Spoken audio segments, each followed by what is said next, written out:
All right, my tireless effort to make you guys cool, I'm going to teach you dimensional analysis. Dimensional analysis is actually a very, very valuable tool in lots of different things, but especially science.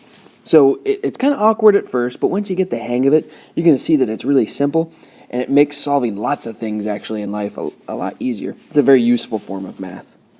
And dimensional analysis has two purposes. The first purpose is to solve for a particular number. The second purpose is to convert units. So we are solving mathematically, so this is the things we type into our calculator, but then we're also converting units. So we're converting from things like days to minutes, or from grams to molecules. So we're going to be taking starting units and ending up with a different unit, and that's what dimensional analysis lets us do. So take a look at this right here. Do you think you could solve this or simplify this right here?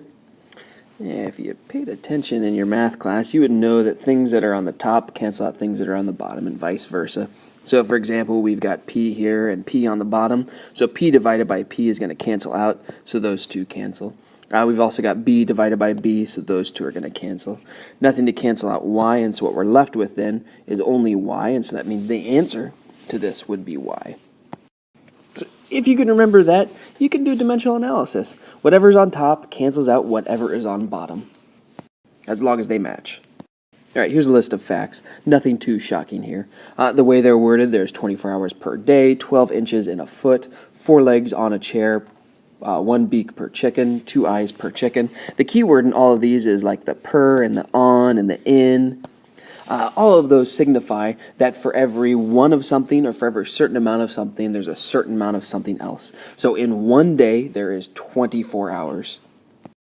We can say this exact same fact by writing it this way: 1 day per 24 hours. We could also write it as 24 hours per 1 day. No difference there, okay? There's 1 day per 24 hours, and there's also 24 hours per 1 day. And we can do this in inches and a foot too, and we can do it with any of these right here. All of these different guys that we're looking at, so all of these, what appear to be fractions, are what we call conversion factors. And conversion factors let us do just that. Let us convert from one unit to another by setting up a ratio. So all of them are ratios. So anywhere you see a ratio or you see something per something, what you're really looking at is a conversion factor. All right, let's put this to use. So how many minutes is there in 1 year? Wait, don't stop the video. You might know how to answer this on your own, but that's not the point. I don't want to know the answer to this question. I want you to know how to do it my way. So I need you to know how to do it the dimensional analysis method way. So step number 1 with the dimensional analysis problem is find out your starting point. So in this question, we are starting with 1 year. And the question wants us to take 1 year and convert it into minutes. So we're going to start with 1 year and convert it into minutes. So we take our starting point, which again is 1 year, and we're going to write that over here. So 1 year. And now we are going to convert that into minutes by setting up conversion factors. So we take our starting point and we multiply by conversion factors to get us over. So first thing we can do, we know that for every 1 year there is 365 days. Now the purpose of a dimensional analysis is to cancel out units until we get to what we want. So we have the conversion factor of 365 days per 1 year. We could write that two different ways.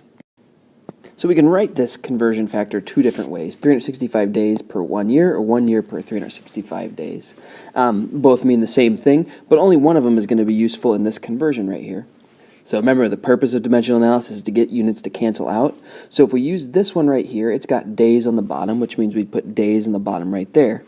Years and days don't cancel each other out, so that's no bueno. If we come right here, though, we've got 365 days per 1 year. Let's just go ahead and write that over here, just for kicks. 365 days for every 1 year. That's a fact. We know that. Watch what happens. We've got years on top and years on bottom. What happens if we have a unit on top and on bottom? They cancel out. So year just canceled out year. Now we are left with days. So we have converted from years to days at this point. You know, it's a baby step. We still need to go to minutes, but we're getting somewhere. We're at days. We need to get to minutes. So let's do this again. Now, the common theme with dimensional analysis is whatever's on top right here is going to go on the bottom right there if we want to get rid of it. So right off the bat, we know that days is going to have to go on bottom. Now, what can we convert days into? Let's see. I know. How about hours? Let's convert days into hours. And so we know that every 1 day is 24 hours. Now look what happens. We canceled out days, and we're now left with hours. Need to get to minutes, though. Let's try this again. So another conversion factor. We've got hours on top right there. So what's going to go on the bottom? Oh, you guys are so smart. That's right, hours. So we're going to take hours, put them down there. What can we get to from hours? Let's see. I know, minutes. Let's put minutes right there. So 1 hour then is 60 minutes. Great, so hours cancels out hours, and we're left with minutes. And hey, look at that. We're left with minutes. So that means that this is completely solved for units. We now have converted years into minutes. We did it by converting years into days, days into hours, and then hours into minutes. So now we can finish this up by calculating the number. So in our calculator, we're going to do this by multiplying 1 times 365 times 24 times 60. And we take all of that and divide it by 1 times 1 times 1. So you multiply everything on top by each other, multiply everything on bottom by each other, and divide those two numbers by each other. So that our calculator says 52,560, and we did convert units, so we're left with minutes, and that means it's going to be that many minutes. And so 1 year contains 52,560 minutes. And maybe you know a better way to convert years into minutes. That's great. I'm happy for you. But the point of this is not to learn how to convert years into minutes. It's to learn the process. So I need you to know how to do it this way right here, so that when we go on to do what's called mole calculations, stoichiometry, that you're familiar with this process right here. All right, if you think you've got it, go ahead and pause the video and give this question right here a shot. If you walk 500 feet every day at school, how many inches do you walk per week? All right, so in this question, we are starting with 500 feet. So we're starting at feet, and we are converting it into inches per week. Okay, so I'm going to start out by converting feet into inches. And so the conversion factor of that is 12 inches for every 1 foot. We've got feet on the bottom. Why? Because we want to cancel out the feet next to the 500. And hey, what do you know? It does it. So then we take 500 and multiply it by 12, and that's going to give us 6,000 inches.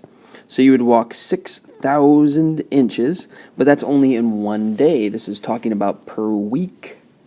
So if we walk 6,000 inches in 1 day, that's per day, we want to convert that over to weeks, and we know that there is 7 days in 1 week. And what's going to happen here is days is going to cancel out days, and we are left with 2 units actually, inches and weeks. But it's inches over weeks, and so if we multiply those by each other, 6,000 times 7, that gives us 42,000. And the units that we're left with is inches divided by weeks. So that means it's 42,000 inches per week.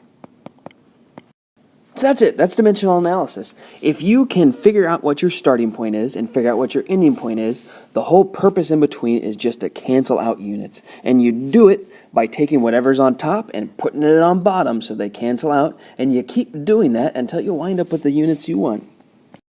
The 2 biggest snags that people end up running into is figuring out what your starting point is. So reading a question like this and saying, okay, I'm starting with 500 feet and writing it right there. If you can make that transition from there to there, that's 50% of the battle. If you can remember that units on top automatically go on the bottom, that's the other half of the battle, and you're done. All right, here's one last practice problem for us to do together. This one's a little bit more complex. Give it a shot, though. I want you to pause the video and in your notebooks, try and solve this one for yourself. Okay, hopefully you gave it a shot. If you did, walk it through with me and I'll show you the answer. So on this one, probably one of the biggest tricks is going to be figuring out what's my starting point. What am I starting with? And you're going to see that there's 2 numbers here, the 3 minutes, and then there's in a year. And so we got to choose, are we starting with a year or are we starting with 3 minutes? Well, let's read the question carefully. If a person blinks their eyes once every 3 minutes, so we've got an entire phrase there, once every 3 minutes, Yeah, that sounds to me like a conversion factor. So what we're saying there is you have one blink for every 3 minutes. Yeah, so that's not going to be a starting point. We never start with a conversion factor. And if we scroll on down, then how many times do you blink your eye in 1 year? Hey, that's our starting point then, 1 year. So we're starting with 1 year and we are converting it into blinks. We don't have a conversion factor to go directly from years to blinks. Our conversion factor to get to blinks is 3 minutes. So that means we need to get our time frame, our years, to minutes first. And that's okay, we can do that. So we multiply by a conversion factor. What's going to go on the bottom of that conversion factor? Oh yes, years. And what can we turn years into? Well, we can turn years into days. So 1 year is 365 days. What happens now? Years cancels out years. Left with days, still not what we want. We got to go another step. So what goes on bottom? Days goes on bottoms because it's on top. What can we convert days into? Well, we can convert it into hours because there's 1 day for every 24 hours. And then we can take this more, cancel out days. Yada, yada, yada, until we're down to minutes. And so at this point, we've canceled out years to get into days, days to hours, hours, and we're with minutes. And now we can use our conversion factor up here where we say that for every 3 minutes that go by, and I put minutes on bottom there so that it'll cancel out the minutes up there. Every 3 minutes, we have 1 blink. Okay, and now we are left with the units of blinks. And hey, that's what the question is asking us for. How many times do you blink in a year? So we've canceled our units, and now we're left with blinks. We can type this all in, and so it's going to be 1 times 365 times 24 times 60 times 1. And we're going to divide that by 1 times 1 times 1 times 3. And when I type that in, I get 175,200. And then since we're left with blinks, that would be 175,200 blinks. So that would be our final answer.